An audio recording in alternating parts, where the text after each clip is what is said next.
Oh, that's crazy. So what you think about this, like, they're trying to have this, like, weird... Oh, it's playing.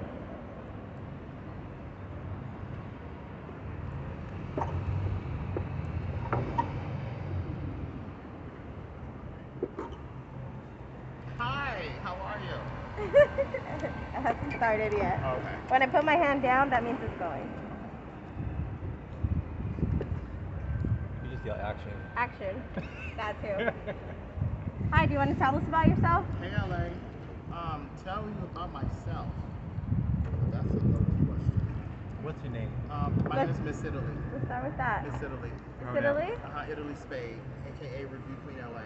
Review Queen LA? Yeah. Review Queen, that's on YouTube? Yeah, Review Queen LA. Review Queen LA. Yeah. Well, can you tell us a little bit about Review Queen LA?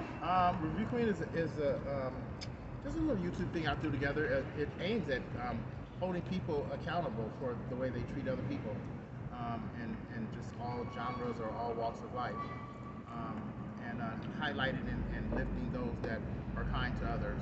Yeah. Awesome. How long have you been doing that for? Just like, well, I've been doing Review Queen LA for probably 5 years. Wow. But so on YouTube it's been like under 6 months. So like on like the little Google guide thing, I'm like at 1 million views. But like on YouTube, I only have like 176 subscribers. So it's a work in progress. But I'm a fighter. Yeah. So what brings you to LA? Have you always grew up in LA? No, I'm from Victorville.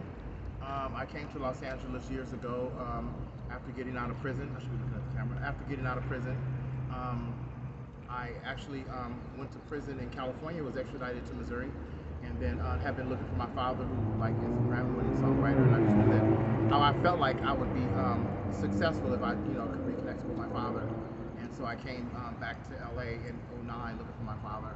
How has it been living in Los Angeles? It's been bittersweet, I guess. Bittersweet. For the most part, like in all of my videos, I always say we love LA because, like, on a general basis, like I love Los Angeles. But it's been trying here. If I'm being honest, if I'm being candid, just being transgender and being a person that's different. I fit all the demographics that were not considered to not be socially accepted. I'm transgender. I'm a big girl. I'm black. I'm everything that they love to hate, How has it been? What are some experiences you've had to deal with being black, transgendered here in Skid Row? Here in Skid Row. Well, shit. I was jumped just I guess like maybe 3.5 weeks ago. Well, I should say they tried to jump me. It was all out war, but yeah. And it's just like a day-to-day thing. Like you get on the train, and for the most part, I'll have a good day on the train, and then it seems like once or twice a week, it's that one motherfucker that thinks that he has the ability to try it. Yeah. So Italy, aside from Review Queen LA, and it sounds like you're a badass down here, what are some things that you would like to tell people that you would like them to know about you? Like, what are things that you're passionate about? Peace, love, and sharing. Like, I just come in peace, man. And I just want us to do better. Like, we can. I refuse to give up faith in humanity. Like, I really feel like we can do better. And maybe I'm naive or stupid or whatever, but I just feel like we can do better, And to our Caucasian viewers, I like to say, I forgive you. Like the whole Rodney King thing, the whole Black Lives Matter movement, I get it, I'm about it, I'm ready to fight for it and all of that. But I think that we have to begin with healing. And I think that on one hand I say, I cannot begin to heal until you acknowledge what you've done, make amends, so that I can begin a healing process. But then on the other hand, the exhaustion part of me is just like, fuck it. Let that be between you guys and God. I forgive you. Let's start over. Like, here's your opportunity to do better. Let's do better, to be kinder to each other, So. That's beautiful. Thank you for saying that. It's really how I feel. What are some you know, in order for, I think sometimes for folks to really get an understanding to break stigma is for people to like understand what people go through, because it seems like there's this mindset that they think, you know, oh, it's not that bad, you know. What are like some stigmas that you feel need to be broken that people have in their head? Um, that we're a man. A lot of people don't understand. Like if you did the science and if you got down to the nitty gritty, and if every transgender was like tested and put on the appropriate machines and against the appropriate meters, they would discover that most trans women are born with a chemical, some sort of a chemical imbalance. I don't want to say it's an imbalance because this is who we are, but like I was born with 73.9% female hormone occurring through my body naturally. I was born with, pardon my candor, but my right breast, I have 2 nipples. And so my mother and father knew at a young age that there was something different with me. And science shows now that when you look at a female skull and when you look at the skull of a transgender, they're finding that they're the same, they're identical. And most transgenders are really hermaphrodite that haven't been diagnosed.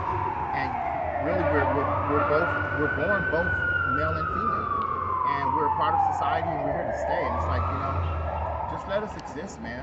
You might find that you're blessed to know us, because a lot of us have so much to share, so much to offer, but you block the blessing because you just throw us right out of your life before you get a chance to see the beauty in us, you know. Wow. Yeah. You have a beautiful heart. Thank you so much for sharing that little bit of, you know, how you see the world. I think a lot of people need to realize that, you know, there's so much kindness and there's so much love in all of you. Yeah. And they're Yeah. just like stepping on it. Yeah, So, squashing it, yeah. yeah. To the point that we're like, they almost beat the ugly in us, you know? Because now it's like, you know, I find myself getting up and getting less dolled up every day. It seemed like more and more. It's like before I was a fashionista and you couldn't catch me outside without a lash. And now it's like I come out in war mode, you know, with hair pulled back, with sneakers on.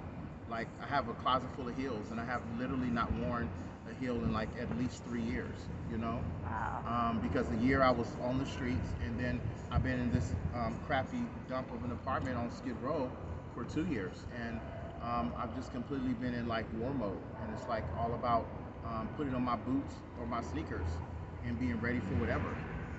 And it's like, we shouldn't have to go through that, man. It's like, enough is enough, my nigga. Enough is enough. This has got to stop. We have got to do better. We've got to be better to each other, you know? And people say that like, people scream Black Lives Matter, and then other people get mad when they say Black Lives Matter because they think that it's excluding other races. But what they don't realize is that that's like the meat and potatoes. Like if we start there, if a Black Lives Matter, then all the lives matter. And so like, it's just like we gotta just stop. One of us out of our race gotta be, you know, kind enough to say, okay, I submit first. So here, Miss Italy Chase Monet, I start first. I forgive you, please forgive me. Can we like start again? Like, I love you. Can we start again? Please. Because this is gonna get us nowhere but death. This planet is fucked. If we literally, Michael Jackson said it best. When he said this is it, he meant that there's some to-do people, some educated people that have done the numbers and worked the numbers, and they know that if we don't get it together by a certain time, we are past that tipping scale by which we have an opportunity to reverse the effect, the adverse effect that we've taken on this planet. So like, if we don't get it together right now, this is a very specific, very pivotal moment. If we don't get it together right now, we are literally fucked. Not just transgenders, not just blacks, as a human global race, we are completely fucked, man. And we're wasting our times fighting, you know, black on black crimes, society on trans crimes, and really the bigger things are the fact that we're warming this fucking planet up, and we're about to die as a whole. So while we're wasting our time fighting each other, we need to be fighting global warming. And so it's just such a waste of time, a waste of energy to combat this anymore, to the point that it's just like, I just feel like, okay, I submit. Like, you know, okay, please forgive me for whatever it is that made you want to just shoot me in the head. I forgive you for whatever it is that made you want to shoot me in the head. Can we just start again? Let's just start again. You know, it's like, please. That's really how I feel, and I'm sorry because y'all probably didn't expect me to take that. You guys probably expected me to be like, you know, let's get the Uzis and shoot, and I'm always saying, let's blow this building up. And a part of me feel like that, but a large part of me feel like enough is enough. Like enough is enough. Like I love you. I'm a Cancer, and Cancers love people instinctively, you know, and it's like